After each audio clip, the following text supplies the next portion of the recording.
E aí, gurizada, como é que vocês estão, beleza? Então, vamos começar, né?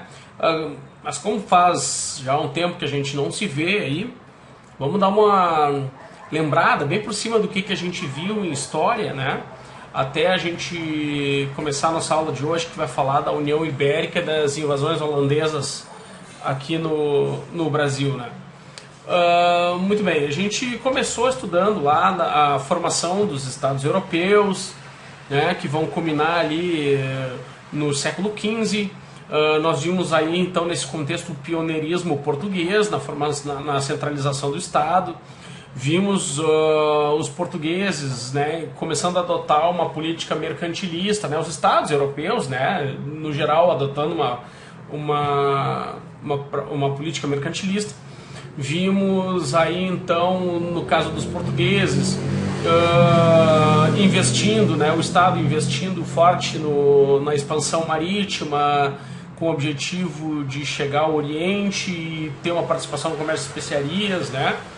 Vimos ali então nesse contexto os portugueses promovendo expedições que vão contornar a África até a chegada em Calicut. Vimos também que nesse mesmo tempo a Espanha começa também o processo de expansão no finalzinho do século XV. Vimos a viagem do Cabral, que vai culminar na chegada na América, né? Também vimos aí nesse contexto o aumento do interesse das nações europeias sobre esse continente recém-descoberto. Vimos que a partir disso então vai ter a assinatura do Tratado de Tordesilhas em 1494, né? E a partir daí, né, nós vimos também ali os portugueses investindo na viagem do Pedro Álvares Cabral no comando, né, que também tinha como objetivo chegar a Calicut e estabelecer um entreposto comercial, mas eles vão desviar sua rota ali no Oceano Atlântico e chegar aqui nas terras pertencentes a Portugal, então, pelo Tratado de Tordesilhas, em 1500, né? Que por sinal foi dia 22 de abril. Nós vimos, né, inclusive aí então aquele período, né, da história do Brasil chamado de período pré-colonial, onde nós vamos ter ali as primeiras expedições para a exploração do pau-brasil e das expedições guarda-costas, né? Estão lembrados disso? Vimos aí o trabalho indígena, né? A extração do pau-brasil pelo trabalho indígena por meio do escambo, né? Vimos também que a partir de 1530 nós vamos ter ali uma perda do monopólio português no comércio de especiarias, né? Estão lembrados de tudo isso, 1530, né? E aí a partir daí muda a política da coroa portuguesa em relação à colônia americana, né? Aqui vimos também aí então que nós vamos ter ali em 1530 a primeira expedição comandada por Martim Afonso de Souza, que vai culminar depois, mais tarde, na fundação da Vila de São Vicente. Estão lembrados disso? Vimos também a política de ocupação da colônia aqui pela coroa portuguesa por meio das capitanias hereditárias, onde a coroa portuguesa vai terceirizar a ocupação, né? Vai incumbir aos donatários, aos chamados donatários, a fazer essa ocupação do território. Vimos que os donatários vão tomar posse por meio da carta de doação e vão ter direitos e deveres através da carta foral. E claro, né, vimos que as capitanias hereditárias não deram certo, né? Nós vimos que esse sistema não deu certo, né? Vimos que apenas duas capitanias prosperaram, que foi a capitania de Pernambuco e a capitania de São Vicente. Vimos também que inicia-se a partir daí a administração portuguesa na colônia. Nós vimos ali os três primeiros governadores gerais, né? O Tomé de Souza, né? Depois o Duarte da Costa, depois o Mensah. Vimos que nesse contexto ali ocorre a invasão francesa, né? E aquela revolta indígena conhecida como Confederação dos Samoios. Vimos que se estabelece uma relação entre a coroa portuguesa e a Igreja Católica, né, no Brasil, através daquele acordo chamado de padroado, onde a coroa portuguesa tinha direitos e deveres em relação ao catolicismo, né, na América Portuguesa. Vimos que com o início da ocupação do território português aqui na América, nós vamos ter o início da produção da cana-de-açúcar, né? Essa cana-de-açúcar ela vai ser produzida dentro dos engenhos, estão lembrados disso, né? A mão de obra inicial vai ser a mão de obra indígena, e essa mão de obra indígena ela predomina no século XVI, né? Mas ela vai ser gradualmente substituída pela mão de obra africana. Vimos que a produção de cana-de-açúcar se deu através daquele sistema agrícola conhecido como plantation, né, que eram aqueles estabelecimentos de grandes latifúndios, né, com predomínio da monocultura voltada para a exportação e a mão de obra escrava. E aí falamos das peculiaridades da mão de obra escrava, falamos também da resistência indígena, né? Falamos também dos detalhes sobre o tráfico negreiro. Em relação à resistência indígena, falamos da formação dos quilombos. Pois é, enfim, nós vimos então que Portugal, tanto Portugal quanto Espanha, vão se tornar duas grandes potências durante o século XVI, né? Duas potências europeias, né? Em função das suas políticas mercantilistas. Né? Mas a questão é que, então, dando início à aula de hoje, a questão é que a partir de 1580 Portugal vai passar por maus momentos, e a partir daí inicia-se uma crise que vai a partir daí só ladeira abaixo, certo? E aí, gurizada, beleza? Então hoje é outro dia aqui. E vamos lá, vamos começar essa aula então. Bom, a partir de 1580 a colônia portuguesa vai passar por mudanças, certo? Para a gente entender essas mudanças, a gente vai voltar para a Europa. Bom, então acontece o seguinte, cara. Em 1580 começa a acontecer um fenômeno lá que a gente vai chamar de União Ibérica. A gente sabe ali, lembra, né, que Portugal e Espanha são estados ali que ficam na Península Ibérica, né?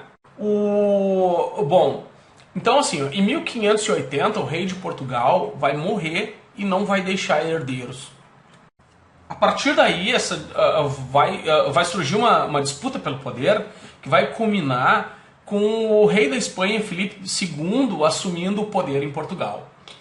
Então o que acontece? De 1580 a 1640 nós vamos ter um período que vai ser conhecido aí, como eu disse, de União Ibérica, onde tanto Portugal quanto Espanha serão governados pelo Filipe II. Isso vai influenciar e muito nas relações internacionais, inclusive aqui na colônia portuguesa. Em primeiro lugar, é preciso lembrar que nesse período Portugal vive então ali da produção de açúcar. Essa é a grande fonte de riquezas de Portugal, é a produção de açúcar aqui na América, aqui no Brasil, né, no litoral. E também é preciso lembrar que essa produção de açúcar também dependia e muito da participação dos holandeses. Lembrando que os holandeses eram responsáveis pelo financiamento dessa produção e também, principalmente, pela distribuição do açúcar pela Europa. Certo? Essa atividade era muito importante para os holandeses. Tá? E outra coisa que é importante saber sobre eles é que a Holanda, por um bom tempo, fez parte do Império Espanhol. E alguns anos antes ali, os holandeses vão começar um movimento que vai culminar na independência deles. a separação então ali desses Países Baixos aí do domínio espanhol. É óbvio que a Espanha não vai gostar disso e vai retalhar de algum jeito. E isso vai acontecer especialmente no período da União Ibérica. O que vai acontecer?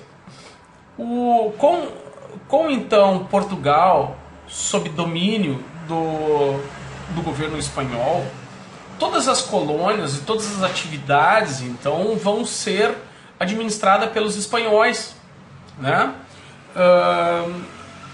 Inclusive, isso leva-se aí em consideração o tráfico de escravos, a produção de açúcar, enfim.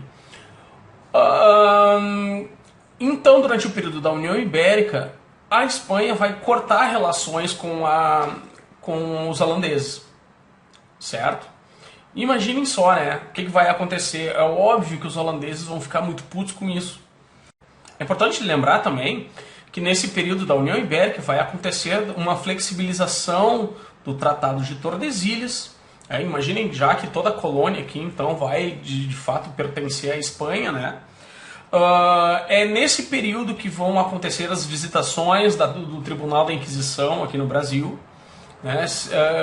Procurando julgar aqueles crimes contra a fé católica, as práticas judaicas, por exemplo, né? Promovidas por aqueles chamados cristãos novos. E enfim, o bloqueio às atividades holandesas, certo? É óbvio que a Holanda vai reagir, e essa reação vai acontecer com a invasão dos pontos de tráfico no litoral africano, certo? No tráfico de escravos. Vai culminar com a criação na Holanda da Companhia das Índias Orientais em 1602, com o objetivo de promover uma participação no comércio com o Oriente. E em 1621, com a criação da Companhia das Índias Ocidentais, com o objetivo de promover atividades tanto no litoral africano quanto nos domínios portugueses aqui na América. E em 1624, os holandeses vão promover uma invasão a Salvador, que não vai durar muito tempo, já que os luso-brasileiros vão reagir e expulsar os holandeses logo dali. Mais tarde, os holandeses, depois de saquear um navio espanhol contendo cargas de prata, com os lucros obtidos, né, com esse saque, os holandeses vão promover uma nova invasão no Nordeste brasileiro aqui, dessa vez no foco principal da produção de açúcar, que era Pernambuco. Essa invasão vai acontecer em 1630, também vai sofrer resistência dos luso-brasileiros, também momentaneamente associados com os indígenas e escravos, que vão resistir por um tempo. Essa resistência ela vai ser comandada por Matias de Albuquerque, mas logo essa resistência vai ser neutralizada com a participação do senhor de engenho Domingos Calabar, certo? Que vai fornecer informações importantes sobre a resistência, e graças à ajuda de Calabar, os holandeses vão definitivamente conquistar o Nordeste brasileiro. Com o domínio holandês sobre o Nordeste brasileiro, vai ser enviado como governador-geral João Maurício de Nassau-Siegen, que vai governar de 1637 a 1644. Durante o governo de Nassau, ele vai promover uma recuperação econômica, uma vez que essa resistência toda à dominação holandesa gerou uma grande crise na produção de açúcar em Pernambuco, e os holandeses, por meio do governo de Nassau, vão promover uma forte recuperação aí na produção de açúcar, enviando empréstimos aos senhores de engenho. Vai haver ali também, de certa forma, uma certa tolerância religiosa, né? Já, embora os holandeses vão decretar como religião oficial o calvinismo, né, que era uma religião protestante, certo? Mas vão permitir ali as práticas católicas, judaicas, por exemplo, né? Também vai acontecer uma grande reforma urbana, praças, prédios, pontes vão ser calçadas, vão ser criadas. Uma cidade holandesa chamada Maurícia vai ser fundada nesse período também.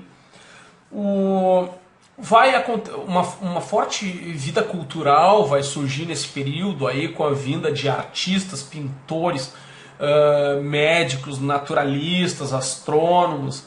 Mas com o tempo começam a acontecer desentendimentos entre a Holanda e o governo do Nassau, né? O governo holandês vai acusar o Nassau de gastar excessivamente o dinheiro público, e o Nassau vai acusar os holandeses de uma ganância excessiva, né, sobre a exploração ali do Nordeste. E é durante o governo do Nassau que vai acontecer dentro da União Ibérica um processo de restauração do trono português. Certo? Exatamente em 1640, o trono é recuperado e fica nas mãos de Dom João IV, tendo início então a dinastia de Bragança. E é importante ver que nesse período vai acontecer uma exploração cada vez maior ali por meio da Companhia das Índias Ocidentais sobre o Nordeste brasileiro, onde essa empresa vai começar a cobrar impostos cada vez mais altos, começa a cobrar pelas dívidas, né, pelo pagamento das dívidas contraídas pelos senhores de engenho, e começa também a promover limites àquela tolerância religiosa. Então esses desentendimentos estão cada vez maiores. E enquanto isso está acontecendo, o processo de restauração da coroa portuguesa, então, e o fim da União Ibérica. Já pensou? E a partir de 1645 vai começar a acontecer um processo então de recuperação do Nordeste brasileiro para as mãos da coroa portuguesa. Certo?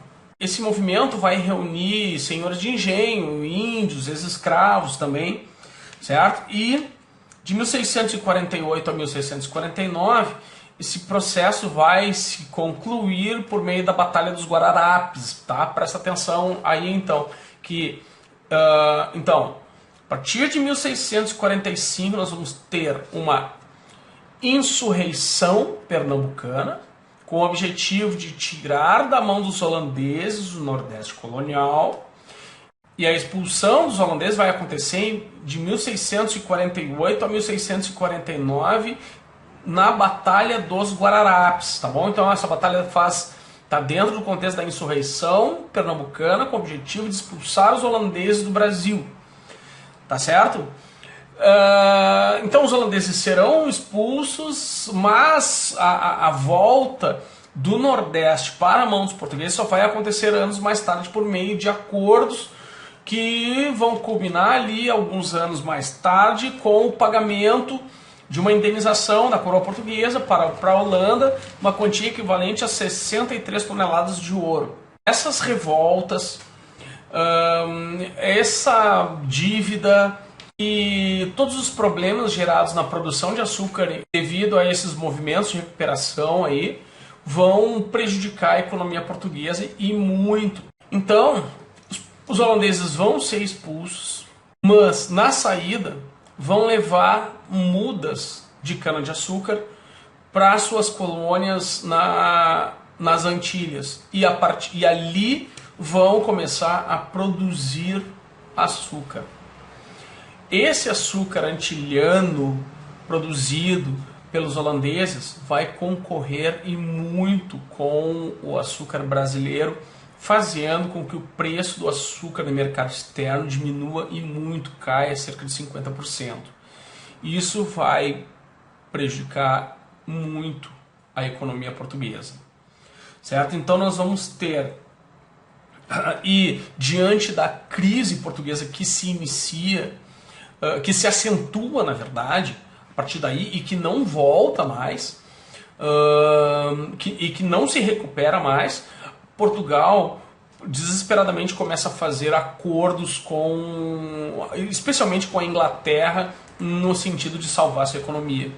Vão ser uma série de acordos com a Inglaterra que vão resultar em aumento das trocas comerciais entre Portugal e Inglaterra, né, e que também vão resultar numa ajuda militar, uma ajuda no sentido de proteger os membros da coroa portuguesa. Presta bem atenção nisso. Então vai haver uma ajuda inglesa aos membros da coroa portuguesa, uma ajuda militar, certo? Se liga nisso, tá? Que isso aí vai ter uma importância mais tarde. É importante saber também que durante a ocupação holandesa no Nordeste, os holandeses não só apenas vão dominar o processo de produção de cana-de-açúcar, mas como também vão dominar as fontes de escravos africanos no litoral africano, né? E isso vai fazer com que haja também uma crise de fornecimento de escravos para o Brasil. E nesse contexto de crise de fornecimento de escravos, começam a surgir aqui no Brasil, especialmente no litoral de São Paulo, surgem movimentos que vão resultar na formação de expedições para captura de índios para servirem como mão de obra escrava. Essas expedições vão adentrar no território e estão desesperadamente em busca de novas atividades. Eles vão buscar pedras preciosas, eles também vão buscar recapturar os africanos fugidos que vão para os quilombos. É importante que durante a invasão holandesa, muitos escravos vão aproveitar toda essa movimentação e vão acabar fugindo. O quilombo dos Palmares vai crescer muito durante esse período, né, da invasão holandesa.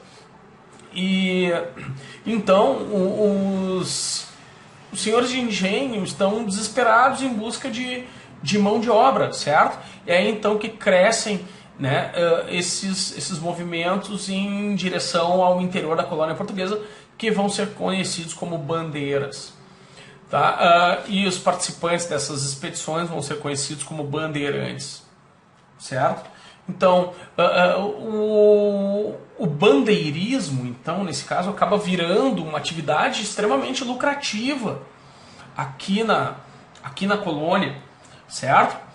E extremamente lucrativa.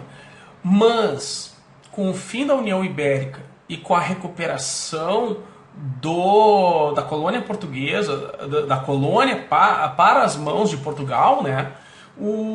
Mais uma vez a captura de índios ou a escravização de índios vai ser proibida e vai ser fortemente vigiada, certo?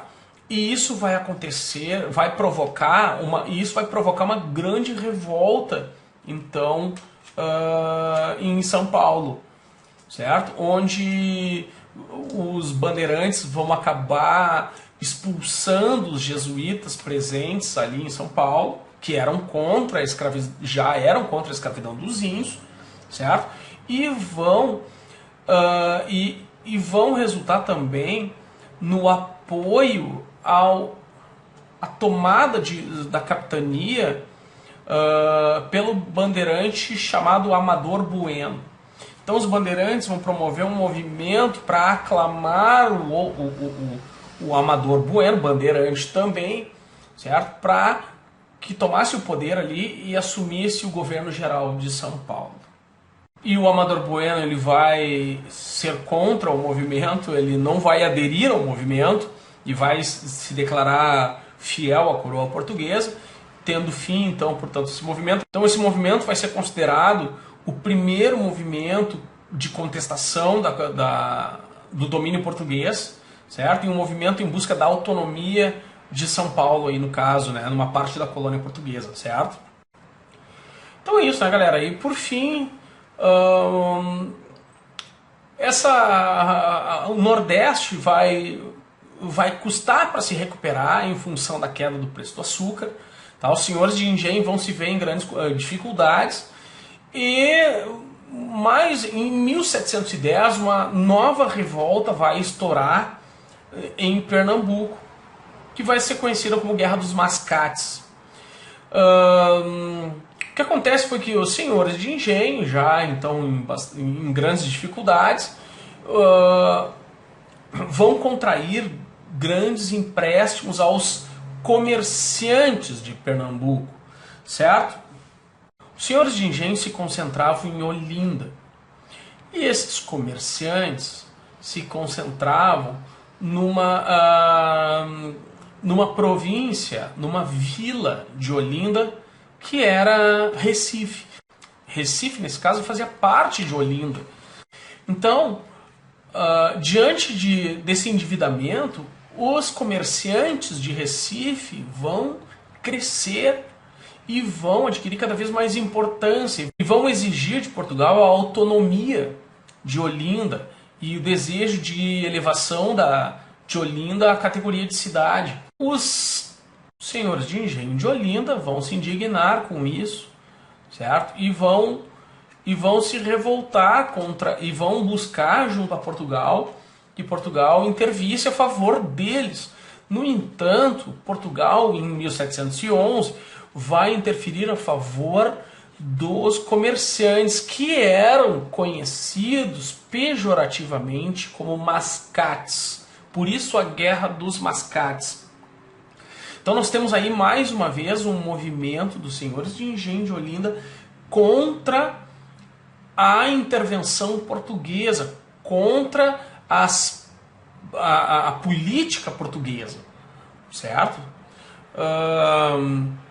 Nesse caso, Portugal vai interferir, como eu disse, a favor dos mascates e vai elevar Recife à categoria de cidade.